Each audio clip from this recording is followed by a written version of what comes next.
Continuação da leitura do capítulo 37 do profeta Isaías, a partir do versículo 24. Para você entender a continuação deste capítulo, é necessário que você ouça o início do capítulo 36. Senaqueribe, o rei da Assíria, está perseguindo Ezequias, rei de Judá. Então ele afronta o rei Ezequias com recados que tenta intimidar ou amedrontar o rei de Judá. Então o rei de Judá, Ezequias, mandou mensageiros para consultar, para falar com o profeta Isaías, para que Isaías falasse com Deus e trouxesse uma resposta para o rei Ezequias. Então, para você entender, porque eu não posso comentar todos os capítulos, o tempo é muito limitado, é bom que você ouça desde o início até o final do livro do profeta Isaías. Mas, exatamente a respeito de Senaqueribe, começa no capítulo 36. Então, continuando o versículo 24 do capítulo 37, que diz assim: Por meio de teus servos afrontaste o Senhor e disseste: Com a multidão dos meus carros subi eu aos cumes dos montes, aos últimos recessos do Líbano, e cortei os seus altos cedros e as suas faias escolhidas, e entrarei no seu cume mais elevado, no bosque do seu campo fértil. Eu cavei e bebi as águas, e com a planta de meus pés sequei todos os rios do Egito. Porventura não ouviste que já muito antes eu fiz isso, e que já desde os dias antigos o tinha pensado? Agora, porém, se cumpre, e eu quis que fosses tu que destruísses as cidades fortes e as reduzisses a montões assolados. Por isso, os seus moradores, com as mãos caídas, andaram atemorizados e envergonhados. Eram como a erva do campo e a erva verde, e o feno dos telhados, e o trigo queimado antes do crescimento. Mas eu conheço o teu assentar, e o teu sair, e o teu entrar, e o teu furor contra mim. Por causa da tua raiva contra mim, e porque a tua arrogância subiu até aos céus. Versículo 29. Por causa da tua raiva contra mim, e porque a tua arrogância subiu até aos meus ouvidos, eis que porei o meu anzol no teu nariz e o meu freio nos teus beiços, e te farei voltar pelo caminho por onde vieste.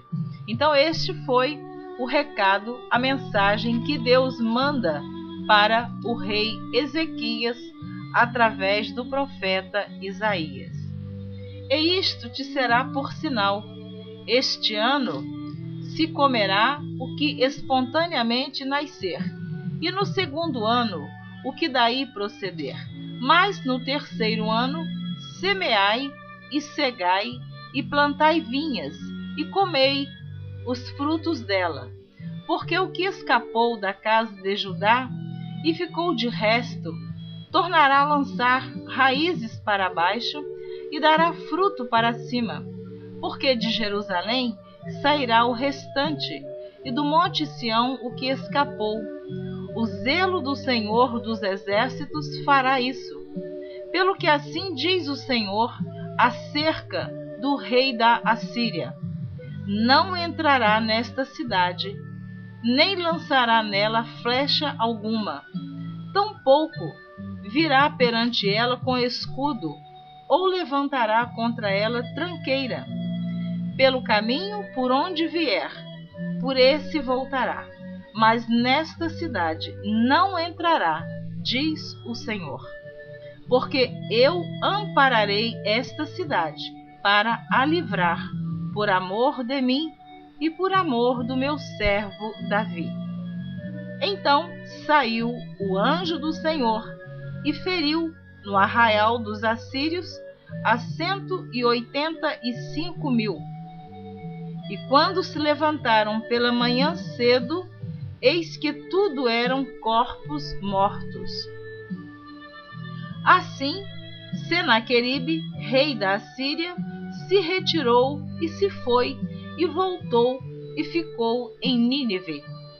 E sucedeu que, estando ele prostrado na casa de Nisroque, seu deus, Adrameleque e Sarezer, seus filhos, o feriram à espada, e eles fugiram para a terra de Ararate, e Esar-Adom, seu filho, reinou em seu lugar. Então está aí o final de Senaqueribe, o rei que perseguiu Ezequias, o rei de Judá. A doença de Ezequias e a sua cura maravilhosa. Capítulo 38. Naqueles dias, Ezequias adoeceu de uma enfermidade mortal.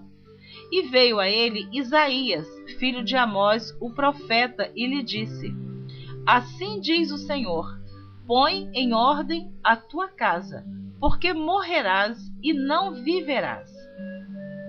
Então virou Ezequias o rosto para a parede e orou ao Senhor, e disse: Ah, Senhor, lembra-te, peço-te, de que andei diante de ti em verdade e com coração perfeito, e fiz o que era reto aos teus olhos. E chorou Ezequias muitíssimo. Então veio a palavra do Senhor a Isaías, dizendo: Vai e dize a Ezequias: Assim diz o Senhor, o Deus de Davi teu pai: Ouvi a tua oração e vi as tuas lágrimas. Eis que acrescentarei aos teus dias 15 anos. Que maravilha esta passagem bíblica que se encontra no livro do profeta Isaías, no capítulo 38. Este rei estava doente, e a doença dele era enfermidade mortal. E o profeta Isaías veio e avisou ao rei Ezequias: Olha, rei, coloca a sua casa, o seu palácio, a sua família, tudo que está precisando colocar em ordem, coloque, porque você vai morrer.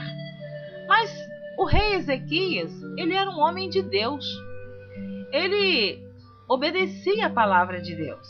Ezequias não estava comprometido com o pecado. E ele orou a Deus, chorou, se humilhou e clamou e disse: Deus, eu andei na tua presença. Eu tenho um coração perfeito e fiz o que era reto aos teus olhos.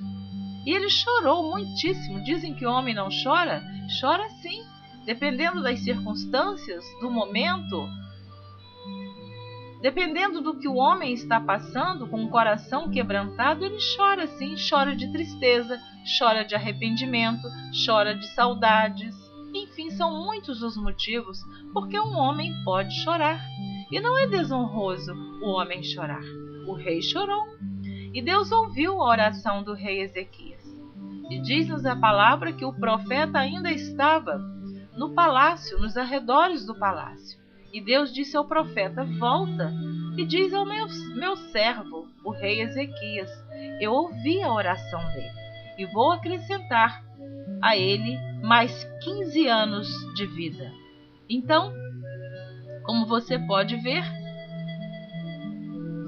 no versículo 5 do capítulo 38, Deus disse para o profeta: vai e dize a Ezequias: assim diz o Senhor, o Deus de Davi teu pai: ouvi a tua oração e vi as tuas lágrimas. Eis que acrescentarei aos teus dias 15 anos. Amém? Deus abençoe você. Creia que Deus está ouvindo a sua oração. Deus está vendo as suas lágrimas. Deus está contemplando os seus atos. Se você está obedecendo a palavra de Deus, vivendo uma vida descomprometida com o pecado, uma vida reta em obediência a Deus, ore E se não estiver vivendo, ore a Deus pedindo perdão, que Deus também, Ele te perdoa, Ele te ama, Ele quer te salvar. Amém.